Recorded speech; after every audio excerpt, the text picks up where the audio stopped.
Seja muito bem-vindo ao nosso estudo bíblico. Hoje vamos explorar algo que muitos consideram um mistério envolto em símbolos enigmáticos e imagens desconcertantes: o livro do Apocalipse. Mas, por mais curioso que pareça, o Apocalipse é, na verdade, uma revelação. Algo que foi desvelado, exposto para ser compreendido. E tudo começa com uma compreensão clara de que tipo de livro ele é, por que foi escrito e o que o torna tão diferente de qualquer outro livro do Novo Testamento. O Apocalipse pertence a um tipo de literatura chamado apocalíptico. Esse termo pode soar estranho, mas na verdade aponta para um estilo literário muito específico, usado para revelar verdades espirituais por meio de símbolos, visões e imagens vívidas. Não é um livro comum de narrativa, nem uma carta doutrinária como as de Paulo.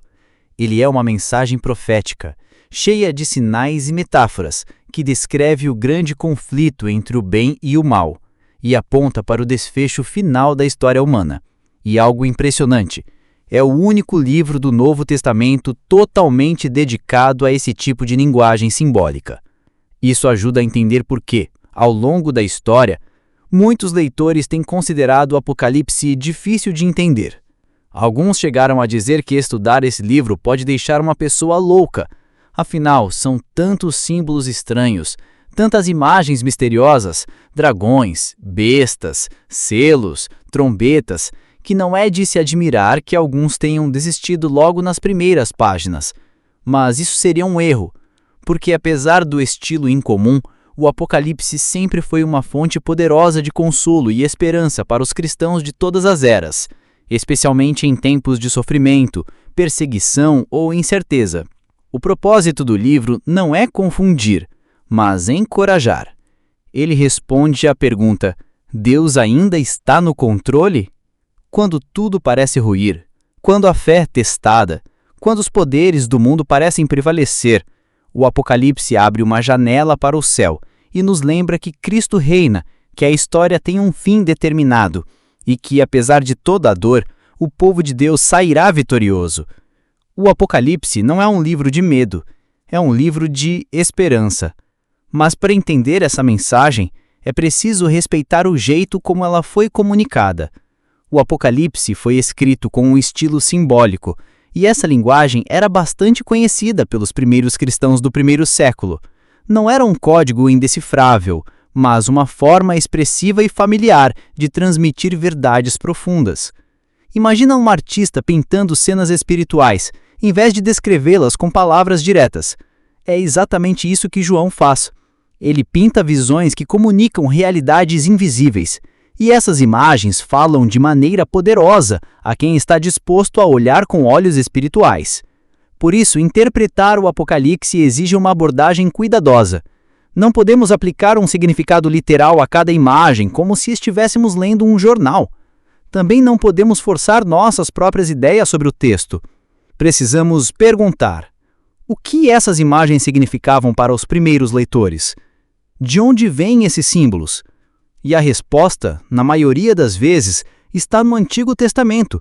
João raramente cita diretamente os textos antigos, mas está constantemente aludindo a eles. Dos 404 versículos do livro, mais de 270 têm alguma conexão com a escritura hebraica. Isso mostra que o Apocalipse é um livro profundamente enraizado na Bíblia, e não em suposições modernas ou teorias de conspiração. Essa conexão com o Antigo Testamento mostra que Deus sempre falou com o seu povo usando imagens que fizessem sentido para o seu tempo, como os profetas do passado. João usa o que era familiar para revelar o que é eterno. Por isso, para quem quer entender o Apocalipse, o caminho mais seguro não é procurar sinais nos jornais ou nas manchetes, mas voltar à própria Bíblia. Mas o Apocalipse também é mais do que uma profecia simbólica. Ele é uma carta, escrita a pessoas reais, em lugares reais, enfrentando problemas reais. Essa carta foi enviada às 7 igrejas da Ásia Menor, comunidades cristãs que viviam em um ambiente hostil, em uma cultura dominada pelo paganismo e pela adoração ao imperador romano. João, seu autor, sabia exatamente o que elas estavam passando. E por isso sua mensagem não é apenas sobre o futuro, é uma resposta urgente às necessidades do presente. É como uma carta pastoral, escrita com linguagem profética. E essa combinação é poderosa: profecia e cuidado pastoral, visão do futuro e encorajamento para o agora. João não escreve para satisfazer nossa curiosidade sobre os eventos finais, mas para fortalecer a fé dos cristãos no meio da tribulação. Ele quer que seus leitores saibam que Deus está agindo, mesmo quando tudo parece perdido, e que o destino do mundo não está nas mãos de reis ou impérios, mas nas mãos do Cordeiro. Além disso, João deixa claro que o livro é uma revelação que veio de Deus, passada por Jesus Cristo e transmitida por meio de um anjo ao próprio João. Isso dá à mensagem uma autoridade espiritual única. Não é uma especulação pessoal, é uma visão divina, confiada a um servo fiel que escreve não para exibir seu conhecimento, mas para transmitir um chamado urgente, a fidelidade e a esperança. E por falar em fidelidade, é importante lembrar que a mensagem do Apocalipse não é apenas para ser entendida, mas obedecida. Logo no início do livro, João diz que são bem-aventurados, ou seja, felizes e abençoados, aqueles que leem, ouvem e guardam as palavras desta profecia. Não basta decifrar os símbolos, é preciso permitir que eles transformem nosso coração e nossa vida. O Apocalipse quer nos moldar, nos preparar, nos despertar. Quer nos tornar mais atentos, mais firmes na fé, mais comprometidos com o reino de Deus. Em outras palavras, estudar o Apocalipse é olhar para o alto e para frente, mas também para dentro. É enxergar Cristo no centro de todas as coisas e, a partir disso, viver de forma diferente aqui e agora. O livro nos convida a ver o mundo com outros olhos, não os olhos do medo, da dúvida ou do desespero, mas os olhos da fé, da esperança e da fidelidade. E por isso ele continua tão relevante. Em cada geração, o Apocalipse fala com voz clara: não tenham medo, Cristo venceu, Ele reina e Ele voltará. Se esse início despertou algo no seu coração, aproveite para curtir o vídeo, se inscrever no canal e compartilhar esse estudo com alguém que também precisa de esperança. Que bom ter você aqui! Nos encontramos no próximo estudo, onde vamos conhecer mais de perto quem foi João, por que ele escreveu esse livro e o que estava acontecendo na ilha de Patmos. Até lá, que Deus te abençoe e te fortaleça a cada dia. Agora que já entendemos a natureza especial do Apocalipse como um livro profético e simbólico, chegou o momento de conhecer mais de perto o seu autor e o contexto em que ele escreveu essa revelação tão poderosa. Saber quem escreveu, onde estava e em que momento da história isso aconteceu pode lançar uma luz essencial sobre o conteúdo e o propósito desse livro. O autor se identifica simplesmente como João. Ele não oferece títulos ou explicações adicionais, apenas diz ser vosso irmão e companheiro na tribulação, no reino e na perseverança em Jesus. Apocalipse 1:9. Essa maneira simples e direta de se apresentar mostra que ele era bem conhecido pelas igrejas às quais escrevia. Não havia necessidade de maiores credenciais. Eles sabiam quem era João. E por esse motivo, desde os tempos mais antigos, os cristãos identificaram esse João como o apóstolo, o filho de Zebedeu, o discípulo amado, o mesmo que escreveu o Evangelho de João e 3 cartas no Novo Testamento. Claro que, ao longo da história, alguns estudiosos levantaram dúvidas sobre essa identificação. Apontam, por exemplo, diferenças no estilo de escrita entre o Evangelho e o Apocalipse. De fato, o grego do Apocalipse tem características bem diferentes, com construções gramaticais mais simples e até algumas irregularidades. Mas essa diferença pode ser facilmente explicada. Quando escreveu o Evangelho, João estava em Éfeso, provavelmente com auxílio de editores e secretários que ajudaram a polir o texto. Já no Apocalipse, ele estava exilado, sozinho, na ilha de Patmos, sem assistência, escrevendo da forma como conseguia, movido pela urgência da revelação que recebera. Além disso, quando olhamos para o conteúdo teológico e os temas principais, encontramos fortes semelhanças entre o Evangelho de João e o Apocalipse. Ambos chamam Jesus de o Verbo e o Cordeiro de Deus. Ambos usam a linguagem de testemunho, luz e verdade. Ambos se concentram no conflito entre Cristo e as forças do mal. Mas onde exatamente João estava quando recebeu essa revelação? A resposta é clara e direta. Ele estava na ilha de Patmos, uma pequena ilha rochosa no mar Egeu. Patmos era usada pelo Império Romano como um tipo de colônia penal, uma espécie de prisão a céu aberto onde os exilados políticos e religiosos eram enviados para trabalhos forçados nas pedreiras. João diz que estava lá por causa da palavra de Deus e do testemunho de Jesus. Isso sugere que ele foi exilado por sua pregação do Evangelho, por ser uma voz incômoda em um tempo de intolerância religiosa. A tradição cristã antiga confirma essa ideia, dizendo que João foi exilado a Patmos durante o reinado do imperador Domiciano, que governou o Império Romano de 81 a 96 d.C. Domiciano exigia que os súditos o adorassem como Senhor e Deus. Essa exigência era um grave problema para os cristãos, que reconheciam apenas um Senhor, Jesus Cristo. Recusar-se a participar do culto ao imperador era visto como subversão, como traição, e por isso muitos cristãos sofreram perseguições naquele tempo. João, como líder respeitado, tornou-se alvo das autoridades e foi deportado para Patmos. Ali, mesmo em meio ao isolamento e à perseguição, ele teve uma série de visões poderosas. Visões que revelam não apenas a realidade do céu, mas o destino da terra. E foi ali, naquele lugar solitário, que ele recebeu o mandato divino. Escreve num livro que vês, e envia-o às 7 igrejas. Apocalipse, capítulo 1, versículo 11.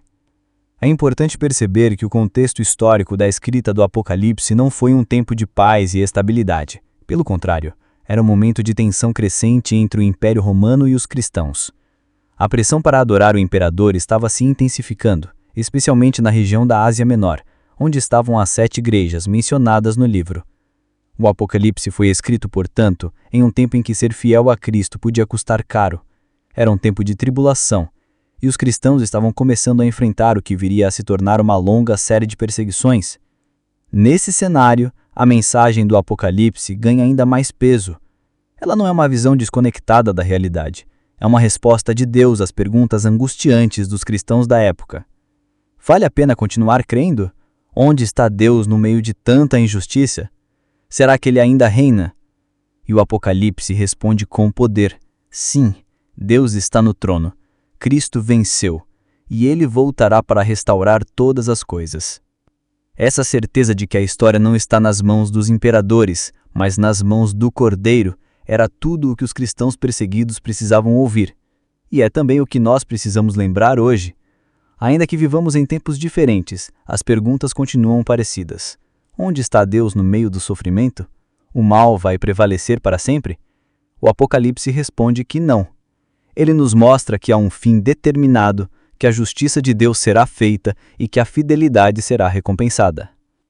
Portanto, conhecer quem foi João, onde ele estava e por que escreveu o Apocalipse não é apenas um exercício histórico, é uma maneira de entender a profundidade espiritual do livro. É perceber que ele foi escrito em meio à dor, mas com os olhos voltados para a glória. É saber que essa mensagem nasceu de um coração cheio de fé, mesmo em um lugar de isolamento e perseguição. E isso nos desafia a manter firme a nossa fé mesmo quando as circunstâncias são contrárias. Assim como João, somos chamados a ser fiéis testemunhas mesmo em meio ao sofrimento. E assim como ele recebeu visões de esperança no meio da prisão, também nós podemos receber consolo e direção de Deus, mesmo nos dias mais escuros da nossa vida. Se essa mensagem fez sentido para você, aproveita para deixar o seu comentário aqui embaixo e compartilhar esse vídeo com quem também precisa de esperança em tempos difíceis. Inscreva-se no canal para não perder os próximos episódios da nossa série sobre Apocalipse. No nosso próximo estudo, vamos mergulhar no contexto das igrejas da Ásia Menor e entender quais eram os desafios que elas enfrentavam, tanto externos quanto internos, e por que o Apocalipse era a resposta de Deus para elas. Até lá, que a paz de Cristo guie o seu coração. Chegamos agora ao momento de entender para quem exatamente o Apocalipse foi escrito. Qual era a situação espiritual das igrejas da Ásia Menor no final do primeiro século e por que a mensagem de João era tão urgente e necessária. Quando compreendemos o contexto desses primeiros leitores, conseguimos enxergar com mais clareza o propósito e a profundidade da mensagem do livro. E mais, começamos a perceber como esse mesmo propósito continua relevante para nós hoje.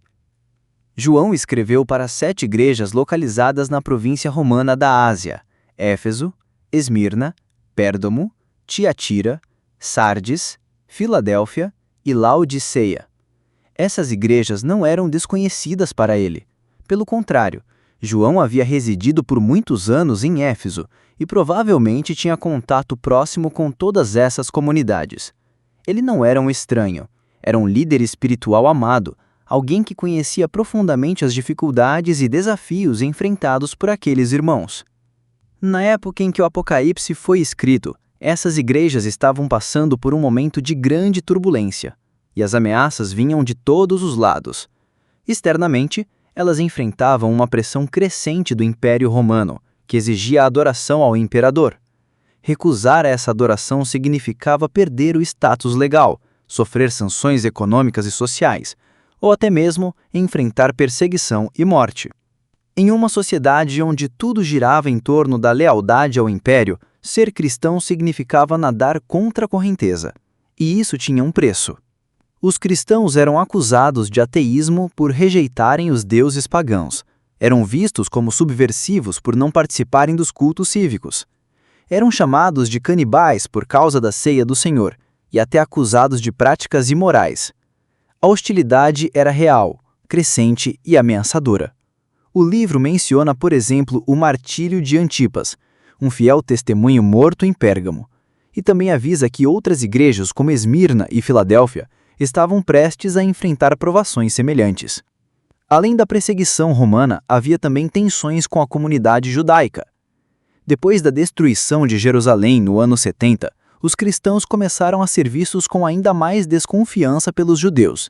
A separação entre sinagoga e igreja se intensificou, e os seguidores de Cristo passaram a ser banidos das sinagogas. Isso representava não só um rompimento espiritual, mas também a perda de proteção legal, já que o judaísmo era uma religião oficialmente reconhecida em Roma. Os cristãos ficaram expostos e vulneráveis. Mas os problemas não vinham apenas de fora. Dentro das próprias igrejas, havia divisões, heresias e apostasias. Algumas comunidades estavam em franco declínio espiritual. Em Sardes, apenas alguns poucos permaneciam fiéis. Em Laodiceia, não havia sequer um elogio, apenas uma dura repreensão pela mornidão e autossuficiência. Outras igrejas, como Tiatira e Pérgamo, estavam sendo seduzidas por líderes que pregavam a adaptação aos costumes pagãos, defendendo que os cristãos poderiam participar das festas e cultos dos templos sem comprometer sua fé. Esse tipo de ensino minava a santidade da igreja e abria espaço para práticas imorais e idolatria disfarçada. Essas influências internas eram perigosas justamente porque apelavam para a conveniência. Afinal, quem não gostaria de evitar problemas com o governo? Quem não gostaria de manter sua posição social, seus negócios, seu conforto? As tentações vinham disfarçadas de bom senso, mas exigiam concessões inaceitáveis.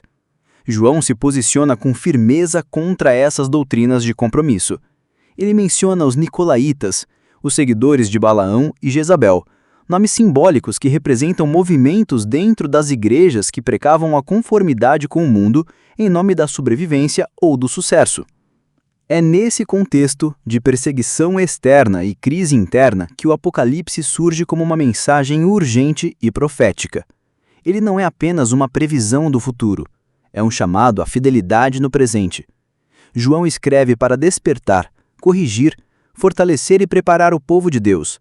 Sua mensagem é clara: o compromisso com Cristo exige coragem, perseverança e pureza. E esse compromisso pode custar tudo, inclusive a própria vida. Mas João também traz uma promessa: Deus está com o seu povo. Ele conhece suas obras, sua dor, sua fidelidade. Ele sustenta os fiéis, confronta os rebeldes e chama todos ao arrependimento. E, mais importante, ele garante que a vitória é certa. O Apocalipse apresenta uma visão gloriosa de Cristo, não mais o servo sofredor, mas o Senhor ressurreto, com olhos como chama de fogo, voz como o som de muitas águas e uma espada afiada saindo da boca. Ele anda no meio das igrejas, ele segura as estrelas em suas mãos, ele é o juiz e o redentor. Ele está no controle. Para aquelas igrejas frágeis e ameaçadas, essa visão era vital. Elas precisavam saber que não estavam sozinhas, que sua luta não era em vão. Precisavam entender que sua fidelidade teria uma recompensa eterna, e que mesmo que o mundo parecesse dominado por forças malignas, o trono do universo estava ocupado e era Cristo quem reinava. Esse é o coração da mensagem do Apocalipse, e é por isso que ele continua tão necessário hoje. Ainda enfrentamos pressões, talvez não do mesmo tipo, mas igualmente sutis e perigosas. Somos tentados a negociar nossa fé, a misturar verdades com erros, a buscar o conforto em vez da obediência. A perseguição pode ter formas diferentes, mas o chamado continua o mesmo. Sê fiel até a morte, e dar-te-ei a coroa da vida. O Apocalipse não é um código secreto sobre o futuro. É uma carta de amor e alerta para a igreja de todos os tempos. Ele nos chama a resistir, a permanecer firmes, a viver com os olhos no trono e o coração no Cordeiro. Ele nos lembra que o sofrimento tem prazo de validade, mas a fidelidade tem recompensa eterna. Que essa mensagem encontre lugar em nosso coração, que possamos, como as igrejas da Ásia, ouvir o que o Espírito diz e responder com fé, arrependimento e esperança. Se você chegou até aqui neste estudo, parabéns! Que tal deixar um amém nos comentários para confirmar que você está firme com Cristo? Compartilhe este vídeo com alguém que também precisa renovar sua visão espiritual. E, se ainda não se inscreveu no canal, aproveite agora, ainda temos muito para descobrir juntos. Nos vemos no próximo episódio. Que o Senhor te abençoe e te guarde.